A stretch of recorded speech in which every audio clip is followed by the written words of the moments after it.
नमस्कार, स्वागतम। आज के अंक में चर्चा करेंगे आज्ञा चक्र के एक ऐसे उपयोग की जो हमारे दैनिक जीवन में यदि व्यवहार में आ जाए तो हम न सिर्फ अपने जीवन को पूरा एक नया मोड़ दे सकते हैं, बल्कि हम जैसा जीवन सोचते हैं, जैसा जीवन पाना चाहते हैं और जैसे जीवन की कल्पना करते हैं, जैसी इच्छाएं पालते हैं, जैसी मनोकामनाएं हमारे साथ रहती हैं, जो हमारा अभीष्ट है, वो सब हम धीरे धीरे प्राप्त कर सकते हैं, धीरे धीरे प्राप्त कर सकते हैं।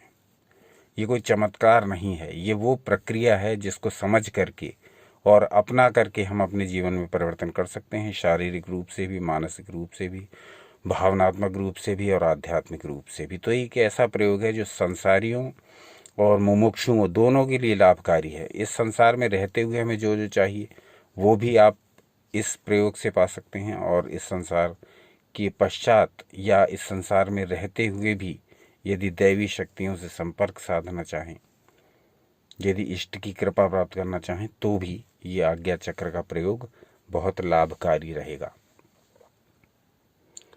तो शक्ति सूत्र की चर्चा करेंगे। आज शक्ति सूत्र का पहला अंक बना रहे हैं।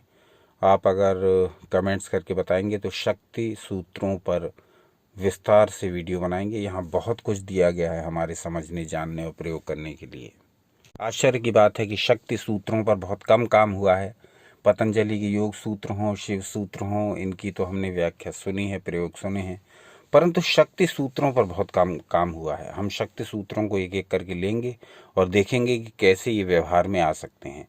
तो आज का अंक इस पर केंद्रित रहेगा कि हम आज्ञा चक्र का इस प्रकार से कैसे प्रयोग कर सकते हैं कि हम उसको अपने सांसारिक जीवन में बहुत ही उन्नति के रूप में प्रयोग कर पाएँ। आज्ञा चक्र पर हमने इससे पहले बहुत वीडियो बनाए हैं, उसकी सीरीज़ वो चल ही रही है, उसको तो हम लेंगे ही। आज उस सीरीज़ में हमने इस आज्ञा चक्र वाले वीडियो को नहीं जोड़ा, क्योंकि आज हम चर्चा कर रहे हैं शक्ति सूत्र की। आज से प्रारंभ कर रहे हैं शक्ति सूत्रों का, और एक एक करके सारे शक्ति सूत्र आपके सामने रखेंगे, जिससे कि आप उनसे पूरा लाभ उठा सकें।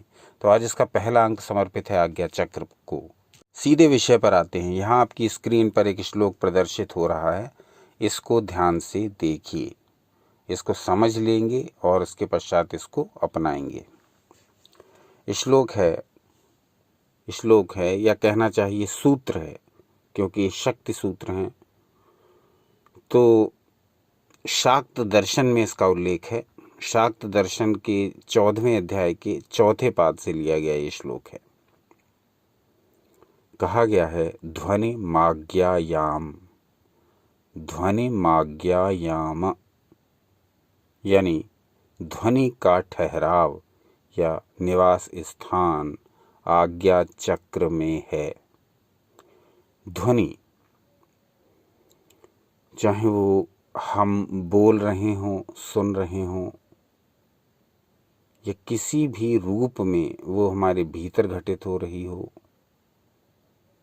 किसी भी प्रकार का साउंड वो हमारे आज्ञा चक्र में सबसे पहले पहुंचता है। यदि हम यहीं से इसको शक्तिमान करना प्रारंभ कर दें, यदि हम यहीं से इसको पकड़कर इसको ऊर्जा देने लगें, तो विश्वास करिए कि वो शब्द, वो मंत्र, वो इच्छा जो हम अपने भीतर फलित होते देखना चाहते हैं, जो हम अपने सराउंडिंग्स में घटित होते देखना चाहते हैं, वो संभव हो जाएगा। क्योंकि हम अभी तक यही नहीं जानते कि ध्वनि का ठहराव कहाँ है, ध्वनि का निवास कहाँ है। अभी तक हमारे कानों से जो भी ध्वनियाँ आती हैं वो सीधे हम अपने मस्तिष्क में अनुभव करते हैं, और जो भी विचार हमारे भीतर आते हैं उनको अपने मस्तिष्क में अनुभव करते हैं, उसके पश्चात उन पर कार्य करने लगते हैं। परंतु यदि हम शक्ति सूत्रों को गंभीरता से पढ़ें और देखें, तो यहाँ अलग अलग चक्रों में अलग अलग शक्तियों का निवास बताया गया है। कैसे, वो एक एक करके हम आपके सामने रखेंगे। आज के ही विषय में सारी चर्चा कर देंगे तो वीडियो अत्यधिक विस्तृत हो जाएगा। इसलिए आज के अंक में केवल आज्ञा चक्र की चर्चा और उसमें बसने वाली शक्ति की चर्चा। यहाँ शब्द शक्ति बस रही है, ध्वनि की शक्ति बस रही है। तो शक्ति सूत्र में कहा गया, शाक्त दर्शन में कहा गया कि ध्वनि माज्ञायाम, ध्वनि का स्थान है आज्ञा चक्र में। बस ये सूत्र कह करके छोड़ दिया गया। अब इस सूत्र को समझना कैसे है, इसको अप्लाई कैसे करना है अपनी डेली लाइफ में, ये हमको प्रयोग करने हैं। जैसे पतंजलि योग सूत्र में कह दिया गया, यम नियम आसन प्राणायाम प्रत्याहार धारणा ध्यान समाधयो अष्टावंगानि। बस ये सूत्र कहकर छोड़ दिया गया।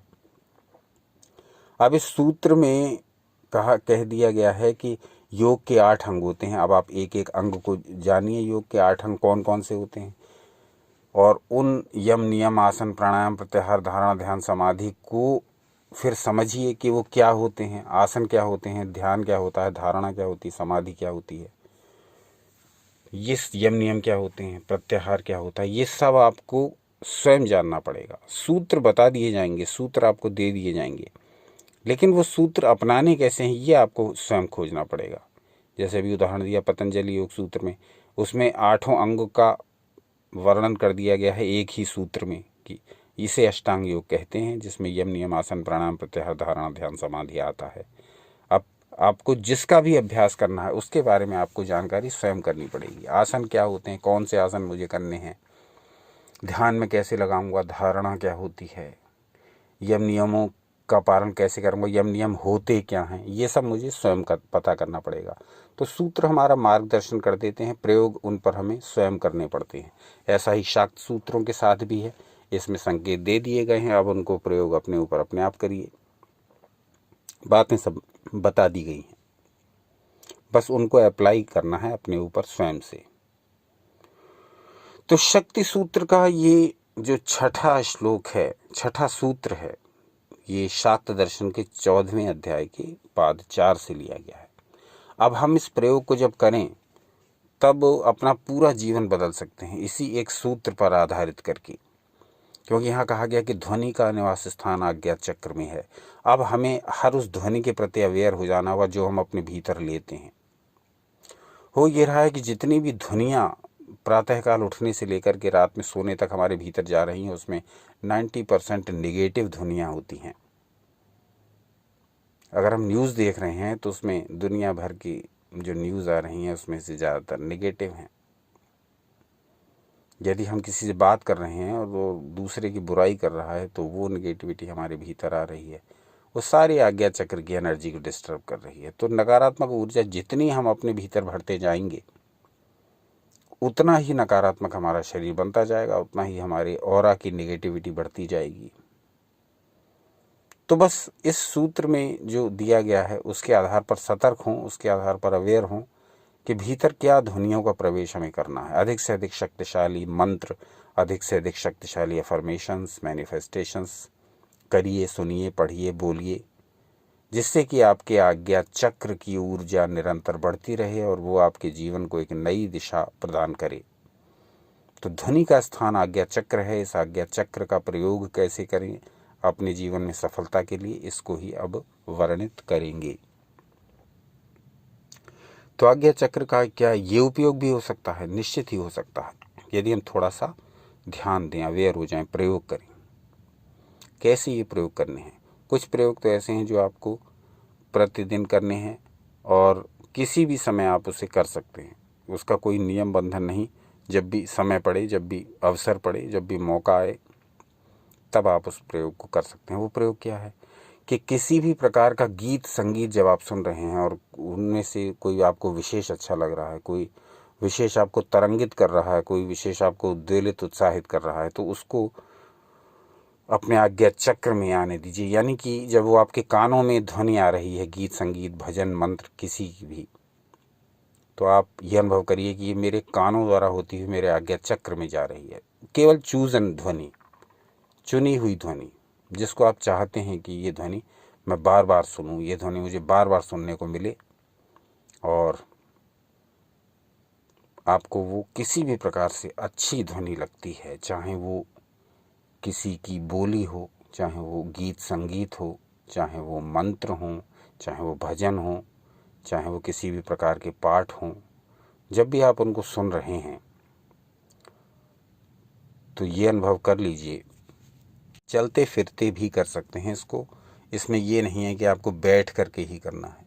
जब भी आप समाज के संपर्क में हैं, व्यवहार में लोगों से हैं, तो उस समय भी आप इसको कर सकते हैं। कोई भी बात, कोई भी साउंड आपको अच्छा लग रहा है और आपको लग रहा है कि हाँ, मुझे इसे बार बार सुनना चाहिए, या यह मेरी ऊर्जा को बढ़ा रहा है, किसी भी प्रकार से वो आपको प्रभावित कर रहा है, तो आप उस साउंड को ये अनुभव करिए कि ये मेरे कानों के जरिए होता हुआ मेरे आज्ञा चक्र में प्रवेश कर गया है। जितना अधिक जो ध्वनि आज्ञा चक्र में आप प्रवेश करने देंगे, उतनी अधिक वो ध्वनि वहाँ से शक्तिशाली होकर बाहर निकलेगी। यही मंत्र जापकों के लिए भी है, यही नाम साधकों के लिए भी है। जो लोग जिस भी देवी देवता, इष्ट देवी देवी देवता का कोई भी मंत्र, चालीसा, भजन, नाम जाप आदि करते हैं, तो वो इसको अपने आज्ञा चक्र पर अनुभव करें। मैं अगर बोल रहा हूँ कोई मंत्र या मैं सुन रहा हूँ कोई मंत्र, दोनों स्थितियों में ध्वनि उत्पन्न हो रही है। उस ध्वनि को आप वहीं उसके मूल स्थान पर ले जाइए, यानी आज्ञा चक्र पर। तो कोई भी मंत्र आप चाहे बोल रहे हो, जप रहे हो, या नाम जप रहे हो, या कोई भी ध्वनि आप सुन रहे हो और लग रहा हो कि हाँ, ये मेरी ऊर्जा को बढ़ाने वाली है, तो उसको तुरंत अपने आज्ञा चक्र पर ले जाइए। यानी इमेजिन करिए कि ये ध्वनि, ये नाम, ये मंत्र मेरे आज्ञा चक्र में आ गया है। अब यहाँ आज्ञा चक्र चूँकि ध्वनि का मूल स्थान बताया गया शाक्त ग्रंथों में, तो यहाँ इसकी ऊर्जा कई गुना बढ़ जाएगी और यहाँ से ये आज्ञा चक्र इसकी ऊर्जा को पूरे शरीर में फैलाएगा और ऐसे ऐसे काम घटित होने लगेंगे जिनके बारे में आपने कल्पना भी न की होगी। सारे अफर्मेशंस जो आपको अच्छे लगते हों, मैं ये बनना चाहता हूँ, मैं ये करना चाहती हूँ, ऐसे ऐसे मैनिफेस्टेशन जो आप घटित होते हुए देखना चाहते हैं अपने जीवन में, वो सब कल्पित कर सकते हैं इस आज्ञा चक्र पर। चुने हुए, सभी नहीं। जितने कम संख्या में ये होंगे उतने अधिक शक्तिशाली होकर के निकलेंगे। क्वालिटी को यहाँ महत्व देना है। आज्ञा चक्र में सभी प्रकार की ध्वनियों को प्रवेश न करवा करके केवल चुनी हुई ध्वनियाँ, चुने हुए मंत्र, चुने हुए नाम, चुनी हुई सामग्री यदि आप इस आज्ञा चक्र में आने देंगे, कानों के माध्यम से, चाहे मुख से, वाणी के माध्यम से, तो ये यहाँ पर शक्तिशाली होने प्रारंभ हो जाएंगे। शाक्त ग्रंथों में हमारे शरीर की एक एक बारीकी, हमारे मन की एक एक बारीकी का बड़ा सुंदर विस्तार से वर्णन है।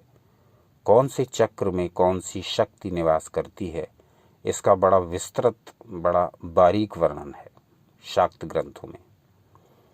यही सनातन शास्त्र की विशेषता है कि इसमें यदि आप गोता लगाना प्रारंभ करते हैं तो आपको ऐसे ऐसे मोती मिलने लगते हैं कि आप दंग रह जाते हैं। ये क्या, अरे ये तो मैं जानता ही नहीं था, अरे इसका तो मुझे पता ही नहीं था, ये तो मैं जानती ही नहीं थी।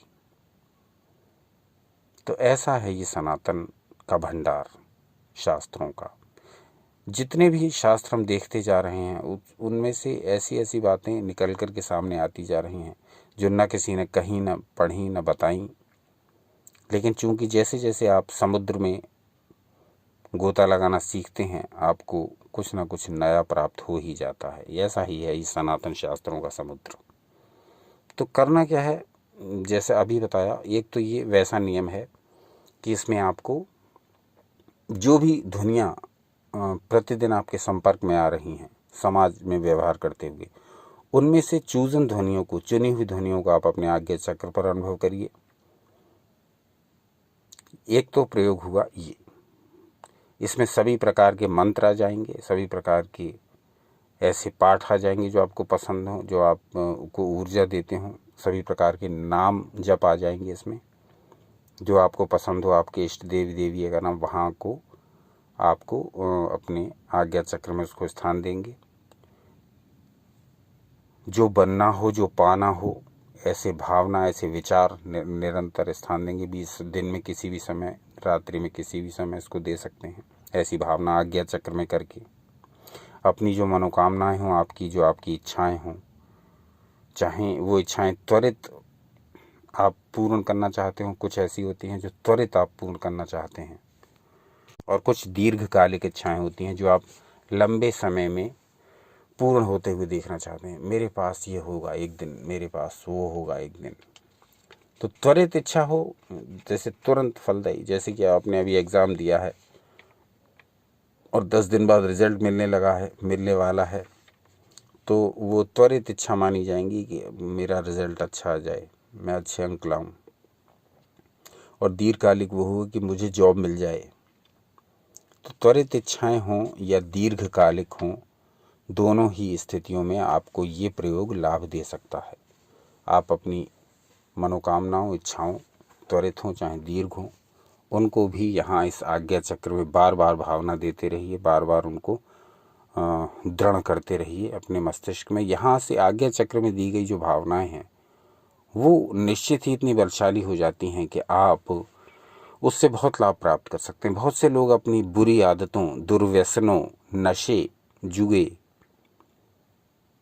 कुसंग आदि की लतों को छोड़ने के लिए भी इस आज्ञा चक्र का प्रयोग करते हैं और उनको सफलता मिलती है। वहाँ बार बार ये दृढ़ भावना करनी होती है कि मैं इसको छोड़ दूंगा, या ये जो बुरी आदत मुझे पकड़े हुए है, दुर्व्यसन मुझे पकड़े हुए है, मैं इसको छोड़ दूंगा या छोड़ दूंगी। बार बार ये भावना दृढ़ता से आज्ञा चक्र पर करनी होती है, तब भी लाभ होता है। अब आज्ञा चक्र का दूसरा उपयोग ये भी हो सकता है कि आप मॉर्निंग में, बहुत ही अर्ली मॉर्निंग जब उठें और रात में जब सोने चलें, तब बहुत दृढ़ता से बैठ करके रीढ़ की हड्डी को सीधा करके, आंखों को बंद करके बहुत पावरफुल अफर्मेशन अपने को देंगे। ये काम मुझे करना है, इस काम को मैं करके ही रहूंगी। मुझे ऐसा जीवन चाहिए और मैं इसको पाकर ही रहूंगी। मेरे शरीर में, मेरे मन में ये व्याधि है, मेरे इमोशंस के साथ ये प्रॉब्लम है, इसको मैं दूर करके रहूंगी। ऐसी दृढ़ता वाली, ऐसी उच्च दृढ़ संकल्प वाली भावनाएं बार बार आज्ञा चक्र में ले जाइए और वहाँ उनको छोड़िए। वहाँ से ये भावनाएं इतनी बलवती हो जाएंगी कि आपका शरीर, मन उनको करने के लिए विवश होगा। ये शरीर और मन, ये दोनों आत्मा प्राणों के अंडर में हैं। यदि आप अपने प्राणों की शक्ति को बढ़ाएंगे तो ये शरीर और मन उस हर बात को मानने के लिए विवश होंगे जो दृढ़ संकल्प से आपके भीतर भरी गई है। इस प्रयोग के बारे में बहुत कुछ कहा जा सकता है, शक्ति सूत्रों के बारे में बहुत कुछ कहा जा सकता है। विस्तार इतना हो सकता है कि ये वीडियो कई घंटों का बनेगा, लेकिन आज का विषय यहीं तक सीमित रखेंगे। यहाँ हमने देखने का प्रयास किया कि क्या आज्ञा चक्र का कुछ और भी उपयोग हो सकता है। तो ऐसे बहुत सारे उपयोग आज्ञा चक्र के हो सकते हैं। इसके अतिरिक्त शाक्त सूत्रों में ये भी बताया गया कि किन किन चक्रों में कौन कौन सी शक्तियाँ निवास करती हैं और कैसे उनसे लाभ उठा सकते हैं। आप कहेंगे तो शक्ति सूत्रों पर विस्तृत चर्चा करेंगे। सनातन शास्त्रों के अगाध समुद्र में न जाने क्या क्या भरा हुआ है। जो हमारी आंखों के सामने आता जाता है वो आपके साथ शेयर करते जाते हैं। आज का अंक कैसा लगा ये अवश्य बताइए, और क्या जानना चाहेंगे ये अवश्य बताइए। अपना अमूल्य समय हमें देने के लिए हार्दिक धन्यवाद। सनातन शास्त्रों से जुड़े रहें, सदा आनंदित, उत्साहित एवं शक्तिशाली रहें।